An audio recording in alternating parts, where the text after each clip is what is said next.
Another guy. This is the guy I feel like you've just been, coming in your pants about more than anybody. Correct me if I'm wrong, but AJ Brown, you're thinking 150 plus targets feels like a floor for him right now. I mean, that does seem like an elite season in the works. As it says on the banner, you got him as your wide receiver 5. Why? One, because the exodus. Yes, and to confirm your hypothesis there, I've come in my pants quite too many times for AJ Brown, and this season is going to be the absolute explosion of all of them. I cannot wait to own this guy everywhere I can possibly get my hands on him. One of those reasons is 224 targets are now up for grabs, almost 50%, 47.9% of last year, after Corey Davis is gone, after Jonnu Smith is gone, after Adam fucking Humphries is gone. That's still it's either Humphries, who gives a shit. That's still, 70-something targets there, right there. That's the third most in the league of vacated targets and the second most inside the 10-yard line, 15 targets right there inside the 10-yard line. That's 48.3% of those. A lot of those Jonnu Smith little dink, dink, dink, dinks that came at that 1-yard line. We know AJ Brown can do that damage too after the catch, can win the contested balls.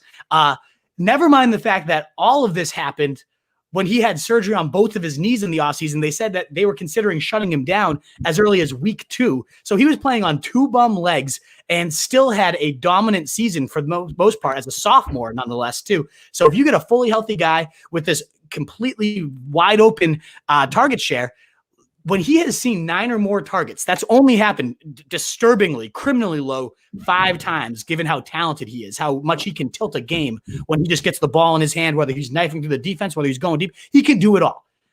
I can't believe he's only seen 9+ targets 5 times across his career.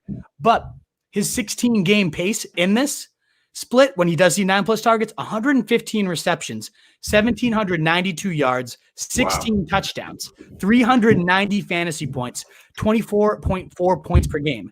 No wide receiver in the last 25+ years, not even Randy Moss's record-setting crazy 25 whatever touchdowns he had. Nobody has hit 390 fantasy points, and that's the pace AJ Brown is on when he sees 9+ targets. And you're telling me this guy can't see 163 targets in this season where all of these guys have left and he's really the only show in town right now? I mean, they added Josh Reynolds. Oh no, that's going to be Josh Reynolds. Like that's going to really might as well have added Josh Gordon. Seriously, exactly, because he's never going to be on the field. Exactly, right. Like it doesn't matter what these other guys are. So this is just if you imagine he sees 200 targets, which is probably not going to happen on a Titans team that is built around Derrick Henry, built around the run, but still 9+ targets a game is not a tall ask given how talented this guy is, how many people around him have gone away now, and how fully healthy he is. 144 targets on the year is 9+ a game. That's nothing compared to what this guy's ability and potential around him, with everybody leaving, is. I think he's due for just a league-changing type of game. If you give him round 2, you get your workhorse round 1, then you get AJ Brown round 2. Oh, that's as juicy of a start as I could ask for.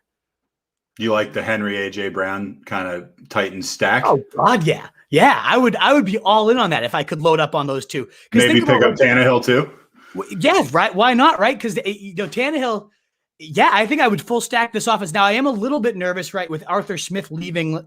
He's been such a efficient play caller, especially in the red zone. So I am a little bit nervous of, is this going to have a trickle-down effect on all the players there? So maybe loading up on all of those guys wouldn't quite work. It would have worked out these last couple of years, though. And really, there's just no one else to get the ball between, besides Henry, besides A.J. Brown. There's no one else there that's really commanding any type of threat, in my opinion. So that's one of those offense that is going to put up points, and they're going to be so heavily concentrated in 2 people. I love those types of offenses. All right. Well, let's stick with them a little bit. Anthony.